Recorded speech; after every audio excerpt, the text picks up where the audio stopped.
আয়নাঘর নিয়ে চাঞ্চল্যকর পোস্ট আবু তোহা মোহাম্মদ আদনানের। জানিয়েছেন, আয়নাঘর নিয়ে যতটুকু সামনে এসেছে তা মূল ঘটনার 10% নয়।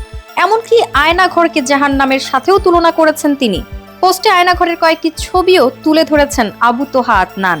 নিজের ভেরিফাইড ফেসবুক পেজে কয়েকটি ছবি শেয়ার করে তিনি লেখেন, আয়নাঘর নিয়ে যতটুকু চিত্র সামনে এসেছে ওয়াল্লাহি তা প্রকৃত বাস্তবতার হাকিকতের তুলনায় 10%ও নয়। দুনিয়ার এই জাহান্নামের পরিকল্পনাকারী অফিসার, ম্যানেজমেন্ট, বড় ভাই, ছোট ভাই, সমস্ত বন্দী, ভিকটিম, মজলুম ও আলেম মিলেও যদি যার যার জায়গা থেকে শতভাগ সত্য গল্পও লেখার চেষ্টা করে, তবুও তা প্রকৃত সত্যের ও ভয়াবহতার ধারের কাছেও পৌঁছাতে পারবে না। আবু তোহা আরও দাবি করেন, জায়নিস্ট নিয়ন্ত্রিত বিশ্ব রাজনীতির প্রতিটি পাপেট রাষ্ট্রের এহেন একটা আয়নাঘর গোয়াস্তানামো কিংবা সিথনায়ার প্রকৃত ও পূর্ণাঙ্গ সত্য উন্মোচন ও ন্যায় বিচার শুধুমাত্র কাল কিয়ামতের ময়দানেই পুরো কায়নাতের সামনে স্পষ্ট হবে ইনশাল্লাহ।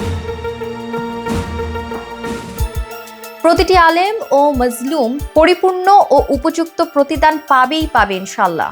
প্রসঙ্গগত 2021 সালে নিজের ব্যক্তিগত গাড়ি চালক ও 2 সঙ্গী সহ নিখোঁজ হন আবু তোহা মোহাম্মদ আদনান। সে সময় অনেকেই ধারণা করছিল গুমের শিকার হয়েছে তিনি, যদিও তৎকালীন সরকার দাবি করেছিল গুমের শিকার হননি কেউ। তবে কিছুদিন পর রহস্যজনকভাবে ফিরে আসেন এই ইসলামিক বক্তা। সে সময় এ নিয়ে তেমন কিছু বলতে রাজি হননি তিনি।